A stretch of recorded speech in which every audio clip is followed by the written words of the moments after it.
Era alta madrugada, eu cansado da putada, eu voltava pro meu lar. Quando apareceu no escuro um crioulo com pau duro que queria me estrupar.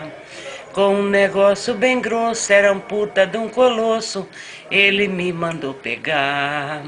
E disse que queria que eu chupava, que eu mordia, até seu pau levantar. Eu que nunca tinha dado, eu que era apertado, implorei para o negão, que parecia um jumento que queria empurrar para dentro. Ai meu Deus, que judiação! Mas o nego sem piedade, um escravo da maldade, começou a me devorar. Só pra ver se eu tinha medo, cutucou meu cu com o dedo, deu vontade de peidar.